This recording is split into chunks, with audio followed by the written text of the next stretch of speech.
स्वागत है आपका ईटी नाउ स्वदेश पर। मैं हूं आपके साथ पूजा त्रिपाठी और मुंबई स्टूडियो से कविता और प्रशांत भी मौजूद हैं और आप देख रहे हैं योर स्टॉक्स। इस शो में हम शामिल करेंगे आपके सवालों को। अगर आपके कुछ सवाल हैं तो सबसे पहले तरीका आपको बता देते हैं। आप हमें फ़ोन कर सकते हैं, अपने सवाल व्हाट्सएप कीजिए। फ़ोन लाइन नंबर लगातार आपकी स्क्रीन पर फ्लैश होता रहेगा। साथ ही हम सोशल मीडिया पर भी मौजूद हैं। इंस्टाग्राम, फेसबुक और ट्विटर के जरिए भी आप अपने सवाल पूछ सकते हैं और ये शो आप लाइव भी देख सकते हैं यूट्यूब पे, और वहाँ पर भी अपने सवाल हमसे लाइव आप पूछ सकते हैं। चलिए, तो बात हुई सवाल पूछने के तरीके की, लेकिन अब एक बार नज़र डाल लेते हैं बाजार पर। और बाजार में हम देख रहे हैं ऊपरी स्तरों से आज गिरावट है। आज ग्लोबल संकेत भी कमज़ोर थे, उसका असर हम भारतीय बाजारों में भी देख रहे हैं। दबाव है लेकिन एक रेंज में कारोबार हो रहा है। 22,000 के ऊपर ओपनिंग हुई थी। बीच में बाजार थोड़ा नीचे आया, 22,000 के नीचे भी फिसला, लेकिन अब फिर से बाजार देखिए वापस से निचले स्तरों से रिकवर करने की कोशिश कर रहा है और वापस से 22,000 के ऊपर अब आ चुका है। और आज हम देख रहे हैं कि रिलायंस और एचडीएफसी बैंक जैसे स्टॉक्स दबाव बना रहे हैं। यहाँ पर रिकवरी आती है तो फिर बाजार तेजी से रिकवर होने की कोशिश कर रहा है। इनफैक्ट वो नज़र भी आ रहा है। लेकिन फिलहाल अगर मार्केट ब्रेड तो ओवरऑल देखेंगे ब्रॉडर मार्केट, तो वहाँ पर वीकनेस बनी हुई है और ज़्यादातर स्टॉक्स आज लाल निशान में ही कारोबार कर रहे हैं। निफ्टी में चढ़ने वाले शेयरों की बात करें तो आज बजाज फाइनेंस ऊपर है करीब 2%। कोल इंडिया, अदानी पोर्ट्स, बजाज फिनसर्व और टाटा मोटर्स जैसे स्टॉक्स आज दबाव बना रहे हैं। वही मजबूती है पावर ग्रिड में। एसबीआई लाइफ, माफ कीजिएगा, कमजोरी दिखाई दे रही है पावर ग्रिड में करीब 2% की। SBI life, Tata consumer, Divi's lab, Maruti Suzuki में करीब 1 से 1.5% की आज दबाव देखने को मिल रहा है। वहीं सेक्टर स्पेसिफिक अगर एक्शन देखेंगे तो आज हम देख रहे हैं कि सबसे ज़्यादा दबाव बना रहे हैं फार्मा स्टॉक्स और बैंकिंग स्टॉक्स में भी हम आज काफ़ी ज़्यादा दबाव देख रहे हैं। और ऑयल एंड गैस कंपनियां और सरकारी कंपनियां जो हैं वो बाजार को संभालने की कोशिश कर रही हैं। मिड कैप इंडेक्स भी अगर देखेंगे तो करीब 0.5% की मजबूती वहां पर भी है। तो बैंक निफ्टी में आज दबाव है, करीब 150 अंकों की कमजोरी बैंक निफ्टी में भी देखने को मिल रही है। तो ये था ओवरऑल एक हमने मार्केट का अपडेट आपके सामने रखा। अब इस बाजार में क्या करें ये एक बार समझ लेते हैं। हमारे साथ दोनों ही गेस्ट मौजूद हैं। कुणाल रामभिया इस वक्त हमारे साथ जुड़ चुके हैं और निमेश ठाकर भी हमारे साथ मौजूद हैं। आप दोनों का भी बहुत बहुत स्वागत है शो पर। निमेश जी, पहले आपसे समझना चाहेंगे क्या नज़रिया बन रहा है बाजार पर। अभी रिकवरी आ रही है लेकिन क्योंकि छोटा कारोबारी सत्र है और इसमें मार्च सीरीज की एक्सपायरी भी होगी। चलिए, निमेश जी से संपर्क नहीं हो पा रहा है हमारा, हम कुणाल के पास चलते हैं। हमारे साथ कुणाल जी भी मौजूद हैं द स्ट्रीट्स के। Kunal, thank you so much समय देने के लिए। बताइए क्या नज़रिया बन रहा है आपका बाजार पे। क्या ऐसे ही रेंज बाउंड सेशन रहेगा, क्योंकि ये जो ट्रेडिंग सत्र है ओवरऑल ये भी काफ़ी छोटा है, 3 दिन का मात्र ट्रेडिंग कारोबारी दिन मिलेगा हमें, और इसी में मार्च सीरीज़ की एक्सपायरी भी है। तो ऐसे में किन लेवल्स पर नज़र रखनी चाहिए और कैसे ट्रेड लें? Good morning Pooja, good morning to everyone. अगर हम निफ्टी की बात करें तो निफ्टी करीब करीब 3 महीने से एक ही रेंज में काम कर रहा है। और अगर हम लेवल्स की बात करें तो 22,000 से लेके 21,900 तक का एक सपोर्ट जोन बन रहा है।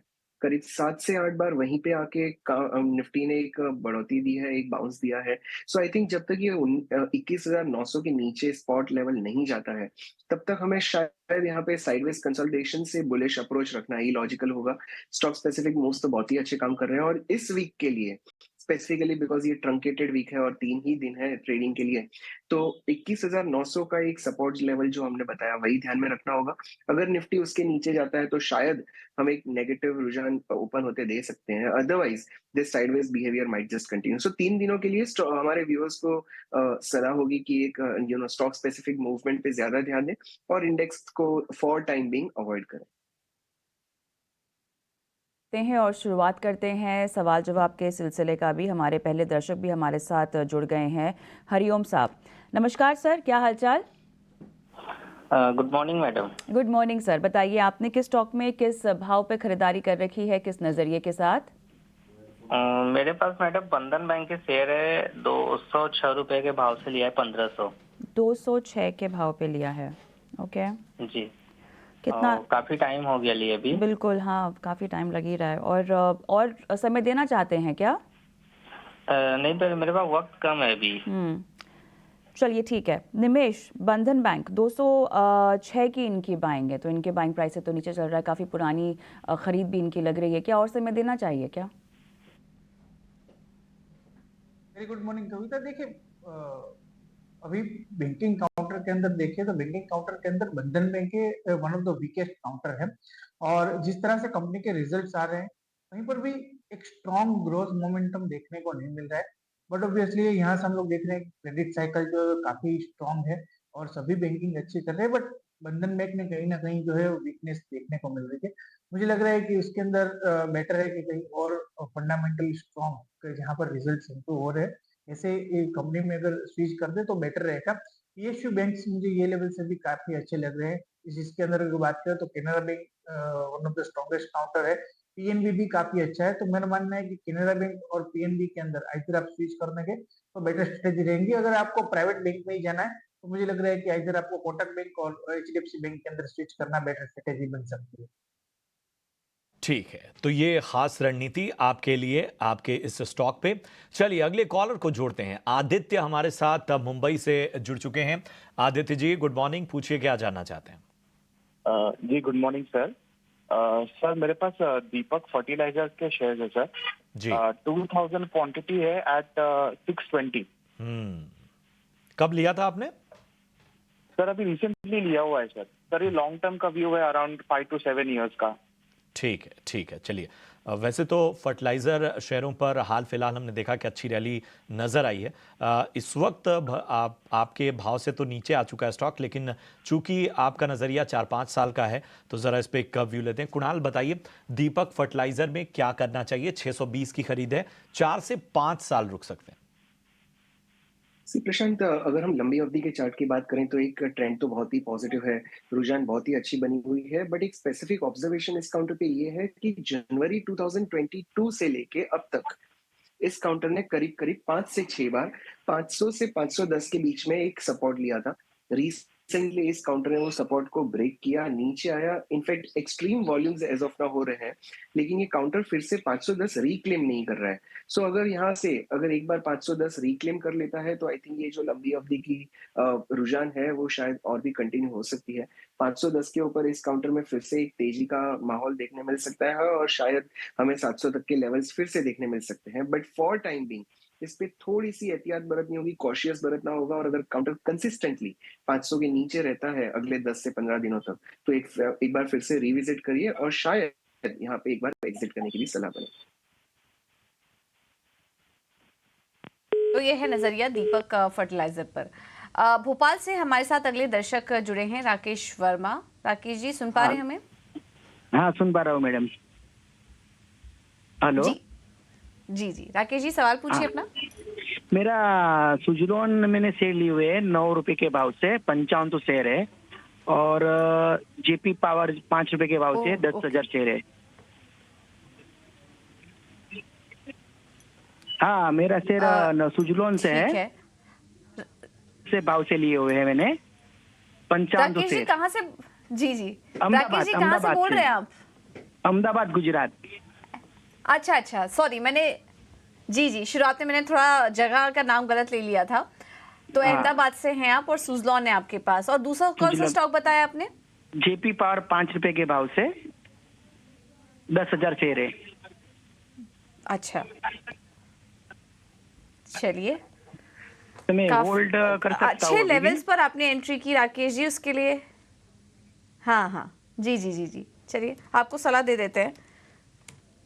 तो काफ़ी शानदार प्राइस लेवल्स पर इन्होंने एंट्री की पहले तो, क्योंकि ये शायद उन्होंने उस समय एंट्री की होगी जब स्टॉक को लेकर ज़्यादा डायरेक्शन क्लियर नहीं मिल पा रहा। हालांकि जेपी पावर देखिए अभी भी कुछ क्लियर डायरेक्शन नहीं दे पा रहा है, लेकिन सुजलॉन में काफ़ी कुछ पॉजिटिव खबरें आई हैं हाल फिलहाल में, और दोनों ही पावर स्पेस से स्टॉक्स हैं इनके पास। जेपी पावर 5 रुपये में इन्होंने लिया था 10,000 शेयर्स, और सुजलॉन इन्होंने 9 रुपये में एंट्री ली थी, और यहाँ पर भी क्वांटिटी काफ़ी अच्छी खासी है और दोनों ही स्टॉक में बेहतरीन मुनाफा हो रहा है। निमेश जी आपसे सवाल होगा, क्या करें दोनों ही स्टॉक्स में? मुनाफा तो अच्छा है लेकिन अभी निकल जाना चाहिए इन्हें, अपना मुनाफा थोड़ा बुक करके, या फिर और तेज़ी के लिए बने रह सकते हैं? स्टॉक सिलेक्शन कैसा है?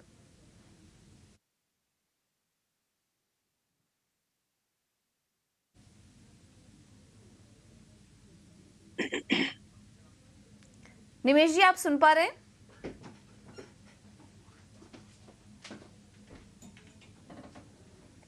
चलिए, निमेश जी से संपर्क अभी भी नहीं हो पा रहा है ठीक से। कुणाल जी, फिर आप ही सलाह दीजिए सुजलॉन और जेपी पावर पर। सी पूजा, अगर सुजलॉन की बात करें तो एक काउंटर में हमें लंबी अवधि में एक बड़ा सा ब्रेकआउट देखने मिला था। इनफैक्ट दिसंबर 2011 से लेके अब तक ये काउंटर 19 रुपए के लेवल को क्रॉस नहीं कर रहा था, और जिस दिन क्रॉस किया हमने इसका हाई करीब करीब 50 रुपए तक देखा। फिर से ये थोड़ा सा रिट्रेस हुआ है, बट अभी भी ये सपोर्ट लेवल से डेफिनेटली ऊपर ही है। सो फॉर टाइम बिंग इसमें बने रह सकते हैं। अगर इनकी लंबी अवधि का नजरिया होगा तो 28 रुपए का स्टॉप लॉस रख के इस काउंटर में डेफिनेटली बने रह सकते हैं। इस काउंटर में कभी ना कभी ये जो प्रेजेंस नियरेस्ट सपोर्ट की बात करें तो 35 का है। अगर इस पे सस्टेन कर जाता है तो डेफिनेटली यहाँ पे एक बाउंस होके फिर से हमें नए लेवल्स देखने मिल सकते हैं। और गलती अगर मेरी ना हो तो दूसरा इन्होंने जेपी पावर का स्टॉक बताया था। जेपी पावर करीब 15 रुपए 65 पैसे पे एज ऑफ नाउ चल रहा है। एक लंबी रुझान यहाँ से हमने देखी है जो करीब 2020 के बॉटम से बनी है। इसका जो ब्रेकआउट बना था वो 12 रुपए का बना था, काउंटर 15 पे चल रहा है। 11 रुपए 70 पैसे या 75 पैसे के स्टॉप लॉस से जेपी पावर में भी बने रह सकते हैं। आई थिंक इस काउंटर में अगर हमें 17 के ऊपर के लेवल्स देखने मिलते हैं तो 23 तक के लक्ष्य भी आने मिल सकते हैं। सो दोनों काउंटर में एज ऑफ नाउ बने रहे और जिस तरह से सपोर्ट बताया है उसी को ध्यान में रखते हुए अपनी पोजीशन होल्ड करें। काउंटर्स के आसपास आपको दोनों ही स्टॉक में इनको ध्यान में रखकर बने रहने की सलाह दी जा रही है। अगले दर्शक भी हमारे अहमदाबाद से ही हैं, विनोद साहब। विनोद जी, गुड मॉर्निंग, क्या हालचाल? Good morning ma'am. मैंने HDFC बैंक 1000 से 1440 में लिए है। 1440 पे लिया है आपने? तो मैंने 3 to 6 मंथ का ऑराइजेशन पीरियड है। क्या करूँ, इसमें रहूँ या दूसरी कोई बैंक में शिफ्ट करूँ? चलिए, 3 से 6 महीने का आपका नज़रिया बहुत अच्छा। यहाँ पर आपके पास क्लैरिटी है। आपकी बाइंग प्राइस 1440 आप फिलहाल बता रहे हैं। कुणाल, आप ही के पास आऊँगी। निमेश शायद हमारे साथ कनेक्टेड नहीं है, बताइए 3 से 6 का नज़रिया। सी कविता, इस काउंटर में हमने जो फाइनल फॉल देखा था वो था 23 जनवरी को, जब ये काउंटर करीब 1460 पे पहुंचा था। और तब से लेके अब तक ये 2 महीने हो गए साइडवेज कंसोलिडेशन हमने इस काउंटर में देखा हुआ है। अगर हम रेजिस्टेंस की बात करें तो करीब 1470 का रेजिस्टेंस है, और अगर सपोर्ट की बात करें तो 1400 का एक सपोर्ट है। इस काउंटर में कंफर्टेबली बने रह सकते हैं, कोई भी दिक्कत नहीं है। नियर टू सपोर्ट अवेलेबल है। बाय एनी चांस अगर ये काउंटर यहाँ से थोड़ा सा नीचे आता है और 1400 पे आता है तो डेफिनेटली बाइंग की भी सलाह बनेगी। और जिस दिन ये काउंटर 1470 1480 के ऊपर निकलता है तो हमें करीब करीब 1550 तक के लेवल्स भी देखने मिल सकते हैं। So I am very bullish from short term to mid term to long term perspective. As of now बने रहने की सलाह। ठीक है, तो नजरिया बुलिश, फिलहाल बने रहने की सलाह, हर नजरिए से बेहतर ये स्टॉक। चलिए बढ़ते हैं आगे और अब लाते हैं आपके सामने हमारा खास सेगमेंट ऑप्शन के चैंपियन।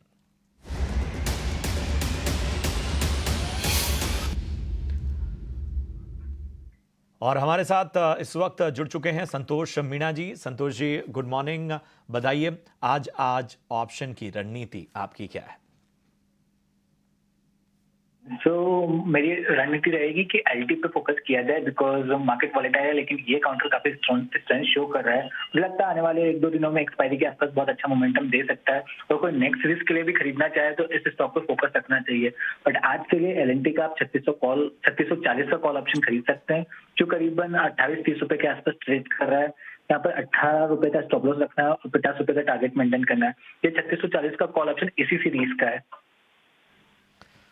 बहुत बहुत शुक्रिया संतोष जी आपका ऑप्शन की इस रणनीति के लिए। तो एलएनटी पर आपको ऑप्शन की रणनीति बताते हुए संतोष जी, लेकिन यहाँ पर आपको एक रिस्क डिस्क्लोजर सेबी का हम दे देते हैं कि ऑप्शन की दुनिया में जोखिम बहुत है। 90% लोग ऑप्शन की ट्रेडिंग में अक्सर नुकसान झेलते हैं, इसलिए बेहतर सलाह और तमाम जानकारी के आधार पर ही आपको इसमें निवेश की सलाह दी जाती है। ये सेबी का रिस्क डिस्क्लोजर आपके सामने।